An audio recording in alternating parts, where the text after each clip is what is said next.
হাতে যদি সময় একদম কম থাকে তাহলে আজকের রেসিপিটি আপনার জন্য। আজকে আমি করে দেখাবো চটপট চিকেন রেসিপি। 1 কেজি চিকেন ভালোভাবে ধুয়ে পানি ঝরিয়ে নিয়েছি। হলুদের গুঁড়া দিয়ে দিচ্ছি 1/2 টিস্পুন, মরিচের গুঁড়া দিয়ে দিচ্ছি 1 টিস্পুন, জিরার গুঁড়া দিয়ে দিচ্ছি 1 টিস্পুন আর ধনিয়ার গুঁড়া দিয়ে দিচ্ছি 1/2 টিস্পুন। তারপরে দিয়ে দিচ্ছি চিকেন মশলা দিয়ে দিচ্ছি 1/2 টিস্পুন, লবণ দিয়ে দিচ্ছি 1 টিস্পুন। তারপরে দিয়ে দিব 1 পিস লেবু ভালোমতো চিপে। আর এইভাবে চিকেন রান্না করলে খুব চটপটে চিকেন রান্না হয়ে যাবে, আপনার সময় বাঁচবে বাট চিকেনের টেস্টটা ভালো আসবে। এখন দিয়ে দিচ্ছি পেঁয়াজ 1 কাপের মতো, তারপরে লং, এলাচ, দারচিনি, তেজপাতা দিয়ে দিচ্ছি, একটা টমেটো দিয়ে দিচ্ছি। তারপরে ভালোভাবে একটু মেখে নেব। আমি কিছুক্ষণ ভালোভাবে মেখে নিচ্ছি। আমার এই রেসিপিটি কে কোথা থেকে দেখছেন অবশ্যই কমেন্টে জানাবেন, আর কার কেমন লাগছে তাও জানাবেন। এখন তেল দিয়ে দিচ্ছি 4 টিস্পুন পরিমাণের মতো, দিয়ে তারপর দিয়ে দিব আলু। আমি এখানে 2-3টা আলু দিচ্ছি, আপনারা আপনাদের ইচ্ছা অনুযায়ী আলু অ্যাড করতে পারেন। 2-3টা আলু দিয়ে দিচ্ছি। তারপরে দিয়ে দিব আদা আর রসুন বাটা। রসুন বাটা দিচ্ছি 1 টিস্পুন, আদা বাটা 1 টিস্পুন দিয়ে ভালোভাবে মাখিয়ে নেব।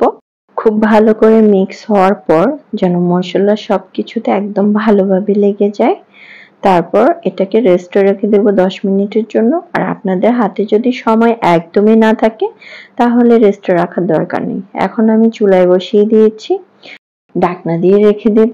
কিছুক্ষণ পরে এসে ঢাকনাটা খুলে দেখব, আর তখন দেখবেন মাংস থেকে কিছু পানি ছেড়ে দিয়েছে। এখন এই মাংসের পানিটা শুকানো পর্যন্ত কষিয়ে নিব। আমার প্রায় 10 মিনিটের মতো সময় লেগেছে। আমি মাংসটা নেড়ে চেড়ে দিচ্ছি, আবার ঢাকনা দিয়ে দিচ্ছি। এইভাবে করে আমি 10 মিনিট যখন মাংসটা একদম কষিয়ে নেব তখন মাংস থেকে তেল ছেড়ে দিবে। যখন মাংস থেকে তেল ছেড়ে যাবে এরকম হবে, তখন বুঝবেন যে মাংসটা কষানো হয়ে গিয়েছে। এখন কিছুক্ষণ একটু নেড়েচেড়ে ভেজে নেব। যখন মাংসটা একদম আরেকটু কষানো হবে অনেক সুন্দর একটা ঘ্রাণ আসবে। এখন আমি অ্যাড করে দেব গরম পানি। অবশ্যই কিন্তু গরম পানি অ্যাড করবেন। এখানে আমি পানি দিয়ে দিচ্ছি পরিমাণ অনুযায়ী, আপনারা আপনাদের ইচ্ছে অনুযায়ী পানি দিতে পারেন। কেউ যদি ঝোল পছন্দ করেন তাহলে পানি একটু বেশি দিবেন। আমি তো বাবা ঝোল পছন্দ করি না, আমি একটু মাখা মাখা খাবো, সেজন্য আমি অল্প পানি দিয়েছি।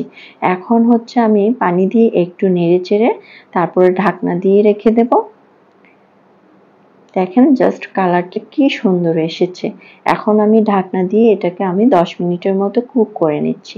চলে আসলাম 10 মিনিট পর। এই যে এমন মাখা মাখা আমার অলওয়েজ ভালো লাগে।